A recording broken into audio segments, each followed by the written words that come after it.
T B ಡ್ಯಾಮ್ನ 19ನೇ gate ಕಟ್ಟಾಗಿ ಅಪಾರ ಪ್ರಮಾಣದ ನೀರು ಕೂಡ ಈಗ ಏನು ಪೋಲಾಗ್ತಿದೆ. ಹಾಗಾಗಿ ರಾಜ್ಯದಲ್ಲಿ ಇರುವಂತಹ ಡ್ಯಾಮ್ಗಳು ಎಷ್ಟು ಸುರಕ್ಷಿತ ಅನ್ನೋದ್ರ ಬಗ್ಗೆ ರಿಪಬ್ಲಿಕ್ ಕನ್ನಡ ಕೂಡ ರಿಯಾಲಿಟಿ ಚೆಕ್ಕನ್ನು ಕೂಡ ಮಾಡ್ತಿರುವಂಥದ್ದು. ಸದ್ಯ ನಾನಿರುವಂಥ ಸ್ಥಳ ಹಿಡಕಲ್ ಜಲಾಶಯದ ಮುಂಭಾಗದಲ್ಲಿದ್ದೇನೆ. ದೃಶ್ಯದಲ್ಲಿ ಗಮನಿಸ್ಬೋದು. ಏನು ಬೆಳಗಾವಿ ಜಿಲ್ಲೆ ಹುಕ್ಕೇರಿ ತಾಲೂಕಿನಲ್ಲಿರುವಂಥ ಈ ಹಿಡಕಲ್ ಜಲಾಶಯನು ಸುಮಾರು 51 TMC ಸಂಗ್ರಹ ಸಾಮರ್ಥ್ಯ ಇರುವಂಥ ಜಲಾಶಯ ಆಗಿರುವಂಥದ್ದು. ಪಶ್ಚಿಮ ಘಟ್ಟ ಪ್ರದೇಶದಲ್ಲಿ ನಿರಂತರ ಮಳೆಯಿಂದ ಈ ಬಾರಿ ಈ ಹಿಡಕಲ್ ಜಲಾಶಯ ಅತಿ ಬೇಗವಾಗಿ ಏನು ಭರ್ತಿ ಆಗಿರುವಂಥದ್ದು. ಅದರಲ್ಲಿ ಪ್ರಮುಖವಾಗಿ ಈಗಾಗಲೇ ಬಹುತೇಕ ಭರ್ತಿ ಆಗಿರುವಂಥ ಹಿಡಕಲ್ ಜಲಾಶಯದ ಸಂಗ್ರಹ ಸಾಮರ್ಥ್ಯ ಸುಮಾರು 51 TMC ಇದ್ದರೆ ಈಗ 41.98 TMC ಅಷ್ಟು ನೀರು ಸಂಗ್ರಹ ಆಗಿರುವಂಥದ್ದು. ಪಶ್ಚಿಮ ಘಟ್ಟ ಪ್ರದೇಶದಲ್ಲಿ ಈ ಬಾರಿ ಸಾಕಷ್ಟು ಪ್ರಮಾಣದಲ್ಲಿ ಮಳೆಯಾಗಿತ್ತು. ಮಹಾರಾಷ್ಟ್ರ ಭಾಗದಲ್ಲಿ ಕೂಡ ಮಳೆಯಾಗಿತ್ತು. ಹಾಗಾಗಿ ಘಟ್ಟಪ್ರಭಾ ನದಿಗೆ ಅಪಾರ ಪ್ರಮಾಣದ ನೀರನ್ನು ಕೂಡ ಬಿಡಲಾಗಿತ್ತು. ಘಟ್ಟಪ್ರಭಾ ನದಿಗೆ ಅಡ್ಡಲಾಗಿ ಅಂದರೆ ಕೃಷ್ಣಾ ನದಿ ಜಲಾನಯನ ಪ್ರದೇಶದಲ್ಲಿ ಇರುವಂಥ ಈ ಘಟ್ಟಪ್ರಭಾ ನದಿಗೆ ಅಡ್ಡಲಾಗಿ ಈ ಏನು ಡ್ಯಾಮನ್ನು ನಿರ್ಮಾಣ ಮಾಡಲಾಗಿದೆ. ಸುಮಾರು 1962ರಲ್ಲಿ ಕೂಡ ಇದನ್ನು ನಿರ್ಮಾಣ ಮಾಡೋಕ್ಕೆ ಪ್ರಾರಂಭ ಮಾಡಿದರು. ಅದಾದ ನಂತರ 1977ರಲ್ಲಿ ಈ ಡ್ಯಾಮ್ ಸಂಪೂರ್ಣವಾಗಿ ಏನು ಕಾಮಗಾರಿ ಪೂರ್ಣ ಆಗಿ ಉದ್ಘಾಟನೆ ಕೂಡ ಆಗಿದೆ. ಮತ್ತು ಅದರಲ್ಲಿ ಈಗಾಗಲೇ ಏನು ಸುಮಾರು 47 ವರ್ಷ ತುಂಬಿರುವಂಥ ಈ ಡ್ಯಾಮ್ಗೆ 100 ವರ್ಷಗಳ ಆಯಸ್ಸು ಅನ್ನೋ ಒಂದು ಮಾಹಿತಿಯನ್ನು ಏನು ಹಿಡಕಲ್ ಡ್ಯಾಮ್ನ ಅಧಿಕಾರಿಗಳು ಮಾಹಿತಿಯನ್ನು ಕೊಟ್ಟಿರುವಂಥದ್ದು. ಸದ್ಯ ಏನು ಈ ಡ್ಯಾಮ್ಗೆ ಇಂದು ಏನು ನೀರಿನ ಹರಿವಿನ ಪ್ರಮಾಣ 5791 ಕ್ಯೂಸೆಕ್ಸ್ನಷ್ಟು ಒಳ ಹರಿವು ಇದ್ದರೆ 3,000 ಅದಕ್ಕೂ ಕ್ಯೂಸೆಕ್ಸ್ನಷ್ಟು ನೀರಿನ ಹೊರಹರಿವು ಬರ್ತಾ ಇದೆ. ಅದು ಕೂಡ ಓವರ್ಫ್ಲೋ ಆಗಿ ಏನು ಹೊರಗಡೆ ಬರ್ತಾ ಇರುವಂಥದ್ದು. ಈಗಾಗಲೇ ಬಹುತೇಕ ತುಂಬಿರುವಂಥ ಡ್ಯಾಮ್ನ ಸಂಪೂರ್ಣವಾಗಿ ಸುರಕ್ಷಿತವಾಗಿದೆ ಅನ್ನೋ ಒಂದು ಮಾಹಿತಿಯನ್ನು ಕೂಡ ಕೊಟ್ಟಿರುವಂಥದ್ದು. ಕಾರಣ ಇದು 100 ವರ್ಷಗಳ ಆಯಸ್ಸಿದೆ. ಹೀಗಾಗಿ ಇನ್ನೂ ಕೂಡ ಏನು ಇದಕ್ಕೆ ಅರ್ಧರಷ್ಟು ಕೂಡ ಆಯಸ್ಸು ಆಗಿಲ್ಲ. ಹಾಗಾಗಿ ಇದಕ್ಕೆ ಯಾವುದೇ ರೀತಿಯ ತೊಂದರೆ ಇಲ್ಲ ಅನ್ನೋ ಒಂದು ಮಾಹಿತಿಯನ್ನು ಅಧಿಕಾರಿಗಳು ಕೊಟ್ಟಿದ್ದಾರೆ. ಜೊತೆಗೆ ಅಧಿಕಾರಿಗಳು ಹೇಳುವ ಪ್ರಕಾರ ನಾವು ಆಗಾಗ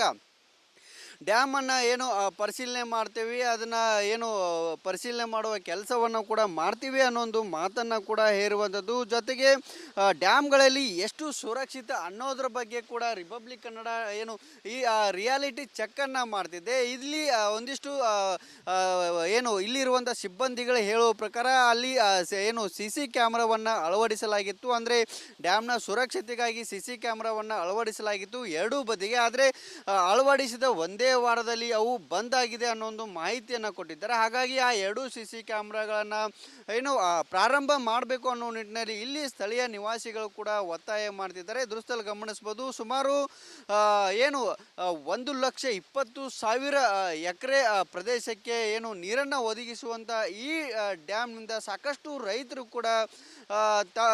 ರೈತರಿಗೆ ಕೂಡ ಅನುಕೂಲ ಆಗಿರುವಂಥದ್ದು. ಸುಮಾರು 10 ಕ್ರಸ್ ಗೇಟ್ಗಳ ಏನು ಈ ಡ್ಯಾಮ್ ಹೊಂದಿರುವಂಥದ್ದು. ಜೊತೆಗೆ ಪಶ್ಚಿಮ ಘಟ್ಟ ಪ್ರದೇಶದಲ್ಲಿ ನಿರಂತರ ಮಳೆಯಿಂದ ಕೂಡ ಸಾಕಷ್ಟು ಏನು ಈ ಭಾಗದ ರೈತರು ಹರ್ಷವನ್ನು ವ್ಯಕ್ತಪಡಿಸಿದ್ರು. ಜೊತೆಗೆ ಈ ಡ್ಯಾಮ್ನ ಮಾಹಿತಿಯನ್ನು ನೋಡೋದಾದರೆ ಸುಮಾರು 62.48 ಮೀಟರ್ ಎತ್ತರವನ್ನು ಈ ಡ್ಯಾಮ್ ಹೊಂದಿರುವಂಥದ್ದು. ಸುಮಾರು 10 ಕ್ರಸ್ ಗೇಟ್ಗಳನ್ನು ಹೊಂದಿದೆ. ಮತ್ತು ಮೇಲ್ಮೆ ವಿಸ್ತೀರ್ಣವನ್ನು ನೋಡೋದಾದರೆ 63.38 ಚದರ ಕಿಲೋಮೀಟ್ರ್ ಕೂಡ ಇರುವಂಥದ್ದು. ಮತ್ತು ಸುಮಾರು 13,000 ಹೆಕ್ಟೇರ್ ಪ್ರದೇಶಕ್ಕೂ ಅಧಿಕ ರೈತರ ಜಮೀನುಗಳಿಗೆ ಇದು ನೀರನ್ನು ಒದಗಿಸಿದೆ. ಆದರೆ ಈಗಾಗಲೇ ಎಲ್ಲ ಕೂಡ ಸುಭದ್ರವಾಗಿದೆ, ಸುರಕ್ಷಿತವಾಗಿದೆ ಅನ್ನೋ ಒಂದು ಮಾಹಿತಿಯನ್ನು ಏನು ಇಲ್ಲಿರುವಂಥ ಅಧಿಕಾರಿಗಳು ಕೂಡ ಕೊಟ್ಟಿರುವಂಥದ್ದು. ಈಗಾಗಲೇ ಬಹುತೇಕ ತುಂಬಿರುವಂಥ ಈ ಏನು ಹಿಡಕಲ್ ಡ್ಯಾಮ್ ಏನಿದೆ, ಹುಕ್ಕೇರಿ ತಾಲೂಕಿನ ಹಿಡಕಲ್ ಗ್ರಾಮದಲ್ಲಿ ಇರುವಂಥ ಈ ಡ್ಯಾಮ್ ಏನಿದೆ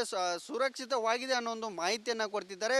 ಪ್ರಮುಖವಾಗಿ ಇದಕ್ಕೆ 100 ವರ್ಷ ಆಯಸ್ಸಿರೋದ್ರಿಂದ ಈಗ 47 ವರ್ಷ ತುಂಬಿದೆ. ಹಾಗಾಗಿ ನಾವು ರಿಪಬ್ಲಿಕ್ ಕನ್ನಡ ರಿಯಾಲಿಟಿ ಚೆಕ್ ಮಾಡಿದ ಪ್ರಕಾರ ಕೂಡ ಇದು ಸದ್ಯಕ್ಕೆ ಸುಭದ್ರವಾಗಿದೆ ಅನ್ನೋದು ಕೂಡ ಸ್ಪಷ್ಟ ಆಗಿರುವಂಥದ್ದು. ಕ್ಯಾಮ್ರಾ ಪರ್ಸನ್ ಗುರುಪ್ರಸಾದ್ ಜೊತೆ ಮೈಲಾರಿ ರಿಪಬ್ಲಿಕ್ ಕನ್ನಡ, ಬೆಳಗಾವಿ.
ಕಟ್ ಮಾಡಿರೋದನ್ನ ಮತ್ತೆ ಕಟ್ ಮಾಡ್ತೀವಿ